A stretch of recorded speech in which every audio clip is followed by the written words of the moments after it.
नमस्कार, मैं हूं मृत्युंजय कुमार झा। शाम के 5:30 बज चुके हैं और अगले आधे घंटे तक कमोडिटी मार्केट पर आपके सवालों का सबसे बड़ा मंच तैयार है। अगर आपने कमोडिटी में ट्रेड किया है या फिर नया ट्रेड करना चाहते हैं, जानना चाहते हैं कि आपके लिए कहां पर कमाई के मौके बनेंगे, तो आप सवाल पूछिए। नंबर आप नोट कर लें 02223001634।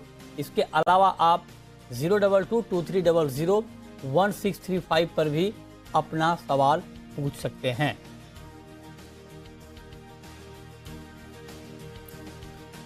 और चलिए चर्चा की शुरुआत करेंगे कच्चे तेल के साथ, क्योंकि कच्चे तेल की कीमतों में तेजी आई है और तेजी की दो महत्वपूर्ण वजह है। पहली वजह तो ये कि ओपेक और गैर ओपेक देशों की बैठक में ये फैसला लिया गया कि जो उत्पादन का कोटा है उसको अभी नहीं बढ़ाया जाएगा।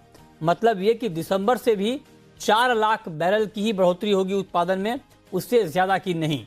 हालांकि अमेरिका लगातार दबाव बना रहा था ओपेक के ऊपर, गैर ओपेक देशों के ऊपर कि उत्पादन कोटा बढ़ाया जाए, लेकिन ओपेक और गैर ओपेक देशों ने फिलहाल अपनी पॉलिसी में कोई बदलाव नहीं किया है। लिहाजा 4 लाख बैरल की ही बढ़ोतरी रोज की कच्चे तेल के उत्पादन में होगी। इसके पीछे की दलील यह है कि अभी भी ग्लोबल डिमांड को लेकर चिंता बनी हुई है, लिहाजा ज्यादा उत्पादन बढ़ाना मार्केट के लिहाज से ठीक नहीं होगा। और यह भी कहा गया है ओपेक की तरफ से कि अमेरिका खुद सक्षम है।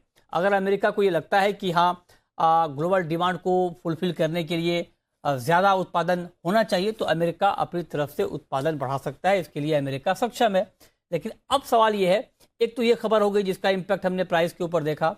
दूसरी महत्वपूर्ण खबर यह है कि सऊदी अरब की सबसे बड़ी तेल कंपनी सऊदी अरामको ने क्रूड के दाम बढ़ा दिए हैं। अब सवाल यह है कि इन दोनों खबरों का कितना इंपैक्ट आगे क्रूड की कीमतों पर होगा, इसी पर हम बातचीत करेंगे। हमारे साथ अनुज गुप्ता हैं IIFL सिक्योरिटीज के, जिगर धर्मशी हैं मोतीलाल ओसवाल के, नरेंद्र तनेजा होंगे एनर्जी मार्केट के एक्सपर्ट, और युवराज कानूनगो हैं हिंदुस्तान ट्रेडकॉम के। आप सभी का बहुत स्वागत है। अनुज जी, पहला सवाल आपसे ही, क्या अभी कच्चे तेल में और तेजी बाकी है? मृत्युंजय जी गुड इवनिंग। देखिए, जो आपने बातें बताई हैं वो काफ़ी सपोर्टिव हैं। दूसरा, हमने देखा है कि स्टेटमेंट बैंक ऑफ अमेरिका की तरफ से वो भी ये मान रहे हैं कि क्रूड का जो भाव है $120 तक जा सकता है नेक्स्ट समर सीजन तक। तो कहीं ना कहीं जो पॉजिटिविटी है वो क्रूड में आती हुई दिख रही है, चाहे वो सप्लाई साइड से हो चाहे वो एक्सपेक्टेशन से हो। तो जो ट्रेंड पकड़ा है क्रूड ने वो अभी भी पॉजिटिव में है। तो मुझे लगता नहीं है कि ऐसा कोई नेगेटिव ट्रिगर क्रूड में देखने को मिलेगा, क्योंकि जो डिमांड है वो यहाँ पर बढ़ती हुई दिख रही है। और मुझे लगता है कि डिमांड जो एक्सपेक्ट हम कर रहे हैं कि प्री कोविड लेवल पर यहाँ पर जा सकती है, तो उससे काफ़ी हद तक सपोर्ट मिलेगा। और जिस तरीके से कंपनीज अपने क्रूड के दाम बढ़ा रही हैं, उससे भी काफ़ी हद तक क्रूड को सपोर्ट मिलता हुआ दिखाई देगा। तो हमारा व्यू है कि क्रूड के अंदर जो ट्रेंड है वो आगे भी पॉजिटिव रहेगा। हालांकि ब्रेंट अभी $83 के आसपास चल रहा है। जल्दी ही हमें लगता है कि 88 और $90 तक के लेवल ब्रेंट में देखने को मिलेंगे। वहीं एमसीएक्स में भी हम मान के चल रहे हैं कि 6300 6400 तक के लेवल यहाँ पर देखे जा सकते हैं। तो फंडामेंटली साइड और टेक्निकल काफी स्ट्रांग यहाँ पर बनता हुआ दिख रहा है। हमने लास्ट वीक में एक अच्छी डिप देखा था और वहां से रिकवरी आते हुए देखी है। तो लोअर लेवल पर एक्यूमुलेशन भी यहाँ पर हुआ है। तो दोनों ही साइड से मुझे लगता है कि फंडामेंटल और टेक्निकल काफी स्ट्रांग सपोर्टिव फैक्टर यहाँ पर देखने को मिल रहे हैं। तो हमारा कॉल यहाँ पे बाय का रहेगा और हमें लगता है कि ब्रेंट जल्दी ही 88 से लेकर $90 को छू सकता है। एमसीएक्स में हमें लगता है कि 6300 6400 तक के लेवल देखे जा सकते हैं। तो यहाँ पे खरीदारी का ट्रेड रहेगा। ओके, तो आप कह रहे हैं कि 6400 तक ऊपर में एमसीएक्स पर कच्चे तेल का भाव जा सकता है और $90 आपको लगता है कि ब्रेंट टच कर सकता है। जिगर, आपको क्या लगता है? क्या आपको भी लगता है कि हाँ वाकई ग्लोबल क्रूड मार्केट में अभी तेजी का माहौल रहेगा और उसका इम्पैक्ट हम इंडियन मार्केट पर भी देखेंगे? जी हाँ, मैं भी बिल्कुल सहमत हूँ। जो भी स्टेटमेंट्स है या जो भी कमेंट्स है ओपेक की तरफ से आया है या सऊदी अरामको की तरफ से जो क्रूड के जो प्राइसेस में बढ़ोतरी की गई है, मुझे लगता है कि कहीं ना कहीं एक्सपेक्टेशन यही है कि धीरे धीरे जो स्लोली एंड ग्रेजुअली जो डिमांड में रिकवरी आई है वो आगे जाती हुए सस्टेन्ड रिकवरी रहेगी, जिसकी वजह से प्राइसेस कहीं ना कहीं सपोर्ट मिलता हुआ रहेगा। तो मैं समझता हूँ ये जो करंट रैली है वो मोमेंटम है वो आगे भी आगे जाते कंटिन्यू होता हुआ रहेगा। और मैं भी ये मान के चलता हूँ कि अगर एमसीएक्स के बेसिस पे अगर प्राइस टारगेट हम लेके चले तो मुझे लगता है कि कहीं ना कहीं 6350 ऐसा शॉर्ट टर्म या मीडियम टर्म टारगेट्स लेके चल सकते हैं। बट ब्रॉडर पर्सपेक्टिव से मुझे लगता है कि 6700 की भी पॉसिबिलिटी एमसीएक्स पे कहीं ना कहीं रहेगी। तो ओवरऑल जो मोमेंटम है वो तेजी का रहेगा। हालांकि क्रूड काफी वॉलेटाइल हो तो मुझे लगता है कि छोटा मोटा करेक्शन जरूर से आता हुआ रहेगा, बट जो ट्रेंड है जो ओवरऑल बायस है वो क्रूड का बिल्कुल ही पॉजिटिव रहेगा और साइडवेज टू पॉजिटिव मोमेंटम एक आध 2 महीने के लिए ये कंटिन्यू करते रहेगा।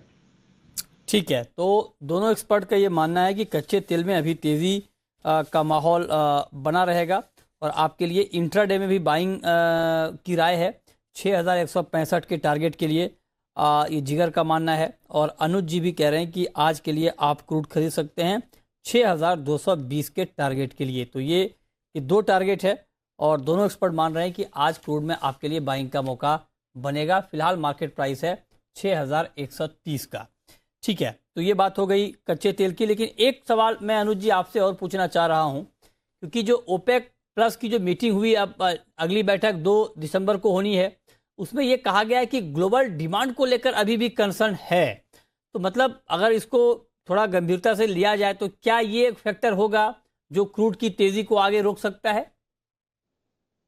देखिए बिल्कुल, जो डिमांड कंसर्न है वो यहाँ पर चिंता का विषय है, क्योंकि अगर हम देखें तो ओपेक ये भी बोल रहा है कि जो क्रूड की डिमांड है वो आपको प्री कोविड लेवल तक जा सकती है। और कहीं ना कहीं जो दोबारा से जो कोविड के जो केसेस बढ़ रहे हैं वो भी यहाँ पे कंसर्न आता हुआ दिख रहा है। तो जो डिमांड साइड है वो अभी थोड़ी सी अनसर्टेन है, जिसमें हमने देखा है कि जिसकी वजह से जो ओपेक मेंबर है, गैर ओपेक मेंबर है, वो प्रोडक्शन ज़्यादा बढ़ाने की बात नहीं कर रहे हैं। अगर वो डिमांड बढ़ाते हैं, अगर डिमांड बढ़ती है तो डेफिनेटली उनको वहां पे प्रोडक्शन बढ़ाना पड़ेगा, नहीं तो क्रूड के भाव जो है वो आपको 120 के ऊपर भी जाते हुए दिखाई देंगे, जो कि काफी चिंता का विषय रहेगा सभी कंट्रीज के लिए। तो जिस वजह से हम देख रहे हैं कि जो यूएस है वो प्रेशर डाल रहा है कि जो प्रोडक्शन है वो बढ़ाया जाए। हालांकि यूएस अपने आप में काफी सक्षम है, क्योंकि हमने देखा है कि पिछली अगर आप 2 इन्वेंट्री देखेंगे तो क्रूड की जो इन्वेंट्री है वो बढ़ती हुई नजर दिखाई आई है, और जो क्रूड के ऑयल रिग्स काउंट है वो भी पिछले हफ्ते बढ़े हैं। तो धीरे धीरे यूएस जो है प्रोडक्शन बढ़ाने की साइड में आता हुआ दिख रहा है, मगर उसके बावजूद जो डिमांड है और जो शॉर्टेज है, जो कि as compare pre covid level पे नहीं थी, वो यहाँ पर शॉर्टेज बनती हुई दिखाई दी है, जिससे हमने देखा कि काफी इन्फ्लुएंस हुए हैं क्रूड के भाव और ऊपर की तरफ जाते हुए दिखाई दिए हैं। ठीक है। तो कहीं ना कहीं जो सप्लाई साइड है वो अभी थोड़ी सी मुझे लगता है कि अभी टाइट रहेगी। अच्छा, तो आप कह रहे हैं कि सप्लाई साइड से थोड़ी बहुत अभी दिक्कत रहेगी, जिसका इम्पैक्ट हम प्राइस के ऊपर देखेंगे। और क्रूड में तेजी मंदी का एक और कमोडिटी पर इम्पैक्ट होता है, और वो कमोडिटी है, वैसे तो इम्पैक्ट बहुत सारी कमोडिटी पे होता है, लेकिन जो डायरेक्ट और इमीडिएट इम्पैक्ट होता है उसमें ग्वार भी शामिल है। और अब हम बात करेंगे ग्वार की, और ग्वार की बात सिर्फ क्रूड की वजह से नहीं, बल्कि ग्वार में पिछले हफ्ते की तेज गिरावट के बाद आज हफ्ते के पहले कारोबारी दिन बड़ी तेजी आई ग्वार की कीमतों में। ग्वारगम का भाव 6% से ज़्यादा 6% बढ़ा है, 6% का ऊपरी सर्किट ग्वारगम में लगा है, और ग्वारसीड में 3% से ज़्यादा की तेज़ी आई है। हालांकि उत्पादन में कमी की बात की जा रही है और आगे डिमांड बढ़ने की बात भी हो रही है, उसका इम्पैक्ट मार्केट के ऊपर दिखा है। लेकिन सवाल ये है कि क्या ग्राउंड सिचुएशन अभी और तेज़ी के लिए तैयार है? क्या अभी और तेज़ी ग्वार में आ सकती है? इसी पर हम बातचीत करेंगे, और बातचीत के लिए हमारे साथ जुड़ रहे हैं युवराज कानूनगो, जो कि हिंदुस्तान ट्रेडकॉम के डायरेक्टर हैं। हमारे साथ जुड़ रहे हैं, ग्वार मामलों पर गहरी पकड़ रखते हैं, बारीक नज़र रखते हैं। बहुत बहुत स्वागत है आपका युवराज कानूनगो जी। पहला सवाल आपसे यही कि क्या ग्वार की ये तेज़ी टिकाऊ है? युवराज जी, आपको आवाज़ आ रही है? युवराज, आप सुन पा रहे हैं? जी जी जी मितुंजय जी, नमस्कार। नमस्कार। मेरा पहला सवाल आपसे यही कि हफ्ते के पहले दिन इतनी बड़ी तेजी आई है ग्वार में, ये तेजी कितनी टिकाऊ है? देखिए, ग्वार जैसा कि हम जानते हैं कमर्शियल क्रॉप है, जिसका मोर देन 90% अपना ग्वार गम और कोरमे के रूप में एक्सपोर्ट किया जाता है। अब प्रोडक्शन का ऐसा है कि पैदावार इस साल की अनुमान की जा रही है कि 35 से 40 लाख बोरी का उत्पादन रहेगा, जो कि खुद में 30 से 40% लेस है पिछले सालों के मुकाबले।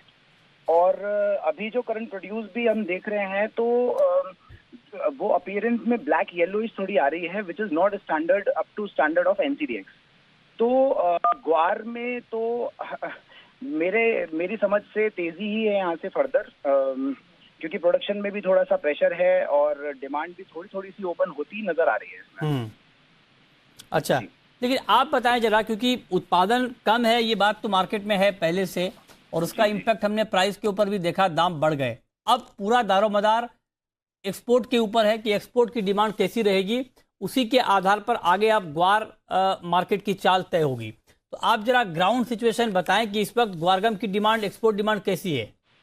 देखिए, एक्सपोर्ट की डिमांड की बात करें तो थोड़ा हाल फिलहाल में डिमांड खुलती नजर आई है ग्वारगम की भी, और इसको फर्दर सपोर्ट मिलता है क्रूड के बढ़ते दामों से भी, क्योंकि अच्छा। जहां इसका ग्वारगम का एप्लीकेशन है उसको क्रूड के बढ़ते दाम से और ज्यादा सप्लीमेंट करता है ये, बढ़ते दामों को एक तरीके से सपोर्ट मिलता है। और एक्सपोर्टर्स की बात करें अगर, तो एक्सपोर्टर्स खुद भी अभी रुके हुए हैं थोड़े से, क्योंकि ग्राउंड रियलिटी ये है कि 80 से 90% जो ग्वार मिले हैं वो ग्वार गम की जो मिल हैं वो अभी इस वक्त शटडाउन में है। और रीजन बेसिकली ये है कि एक तो पैदावार थोड़ा सा प्रेशर में है, और दूसरी तरफ उन्हें कन्वर्जन का थोड़ा सा जो है अभी नहीं मिल पा रहा है प्रॉपर।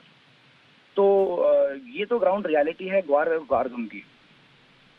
अच्छा, तो आप कह रहे हैं कि ये ग्राउंड रियलिटी है ग्वार सीड और ग्वारगम की। एक सवाल मैं आपसे और पूछना चाह रहा हूं कि उत्पादन को लेकर कोई फाइनल फिगर या कोई लेटेस्ट फिगर आ रहा है क्या? कितना उत्पादन हो सकता है ग्वार सीड का? देखिए, ग्वार सीड का जो लास्ट वीक में अभी जो डेटा निकल के आ रहा था वो ये था कि 35 से 40 लाख बोरी जो है वो इस साल जो है पैदावार रहेगी, और हो सकता है उससे कम ज्यादा, मतलब इसी के अराउंड में डेटा आ रहा है वैसे। अगर इस डेटा को भी देखें तो ये 35 से 40% कम है, जो कि पिछले कुछ सालों में अगर एवरेज हम उत्पादन देखें तो अच्छा उसके मुकाबले। ठीक है, आप कह रहे हैं कि उत्पादन लास्ट ईयर के मुकाबले 35 से 40% कम है, उसका इम्पैक्ट हम प्राइस के ऊपर देख रहे हैं, आगे डिमांड बढ़ने की बात हो रही है। बहुत शुक्रिया युवराज कानूनगो जी हमारे साथ जुड़ने के लिए और ग्वार पर ग्राउंड रिपोर्ट बताने के लिए।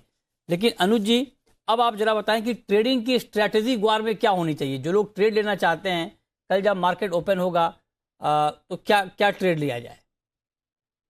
मित्र जी, देखिए, ट्रेंड जो ग्वार सीड ग्वारगम का था वो पॉजिटिव ही था। हालांकि हमने दिवाली से पहले एक प्रॉफिट बुकिंग देखी थी, क्योंकि जनरली हम देखते हैं कि दिवाली के टाइम पर जनरली लोग अपनी बुक क्लोज करते हैं, तो उसके लिए हमने प्रॉफिट बुकिंग देखा था। बट यहाँ पे जो ट्रेंड बना है वो पॉजिटिव ही है। मुझे लगता है कि ग्वार सीड ग्वारगम में आने वाले समय में एक अपसाइड मोमेंटम देखने को मिलेगा। हमें लगता है कि ऊपर ग्वार सीड कभी 6,900 तक के लेवल, 7,000 तक के लेवल ग्वार सीड में, और ग्वारगम करीबन 13,500 तक के लेवल दिखा सकता है। फंडामेंटल काफी सपोर्टिव है। टेक्निकल पॉइंट ऑफ व्यू से भी देखें तो मार्केट जो है वो सपोर्टिव लेता हुआ दिख रहा है। तो मुझे लगता है कि जो ग्वार सीड ग्वारगम में दिवाली से पहले एक रैली रुक गई थी, वो भी यहाँ पे कंटिन्यू होती हुई दिखाई देगी, और हम यहाँ पर एक अपसाइड मोमेंटम और आते हुए देखेंगे। और अब शुरू करते हैं सवाल और जवाब। पहला सवाल है कपिल का।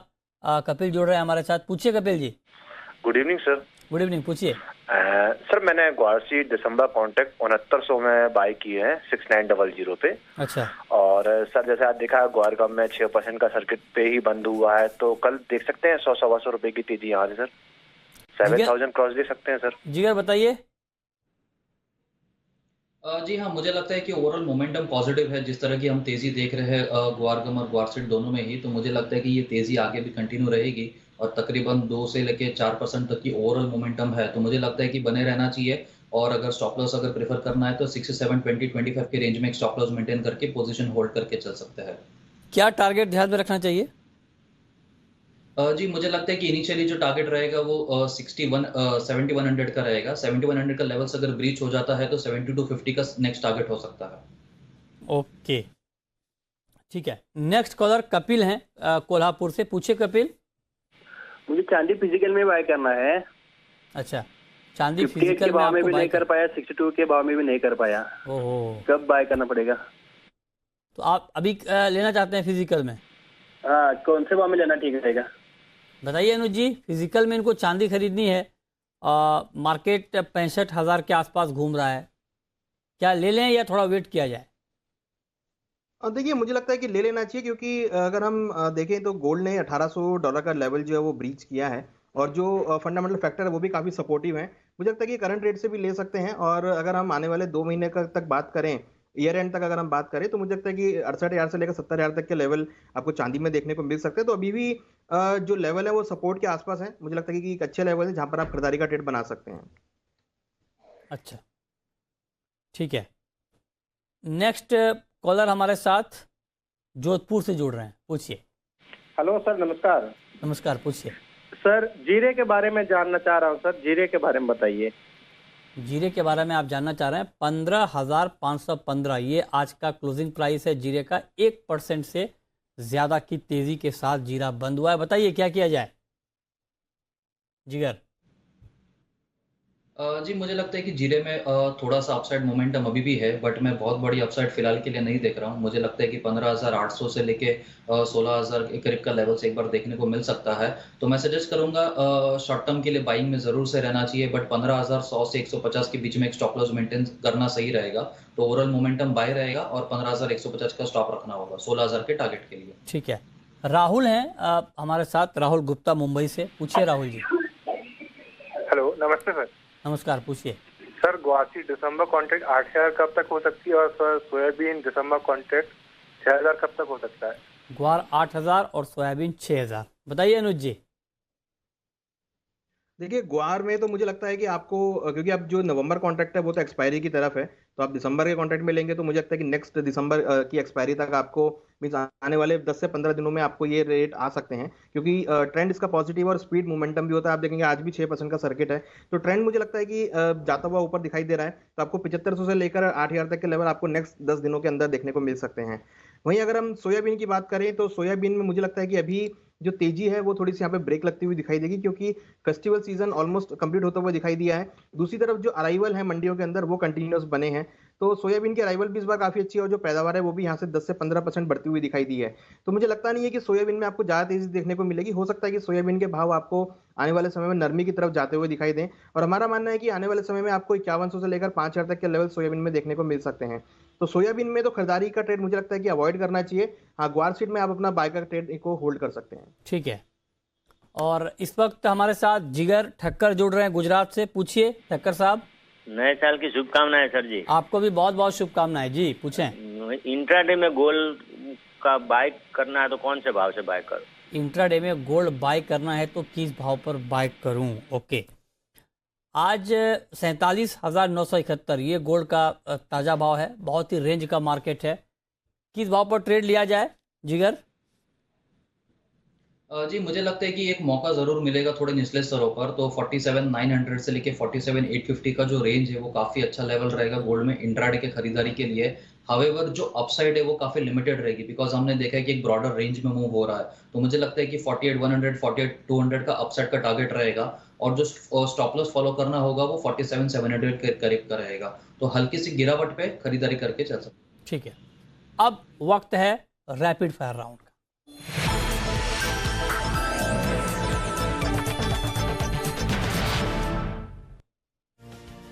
अनुज जी, आपकी पहली रैपिड फायर कॉल। हमारी कॉल क्रूड में रहेगी। क्रूड में 6,100 के आसपास खरीदारी करें। स्टॉप लॉस 6,030 का लगाएं। टारगेट 6,220 6,250 तक हो सकता है। आपकी कॉल जिगर। जी मेरा भी व्यू क्रूड पे ही रहेगा। अब तकरीबन 6,080-90 के करीब खरीदारी करना सही रहेगा। 6,040 का स्टॉप रहेगा और 61-65 से 6200 के टारगेट्स रहेंगे। आपकी आखिरी कॉल अनुज जी। हमारी आखिरी कॉल लेड में रहेगी। लेड में अच्छा बाउंस बैक देखने को मिला है, तो लेड में खरीदारी करें 186 में। स्टॉप लॉस 184 का लगाएं। टारगेट 190 तक देखने को मिल सकता है। चलिए, बहुत शुक्रिया अनुज जी आपका, जिगर जी आपका, हमारे साथ जुड़ने के लिए, बताने के लिए कहां पर कमाई के मौके बनेंगे। छोटा सा ब्रेक, और ब्रेक के बाद भी खबरें लगातार जारी हैं। नमस्कार।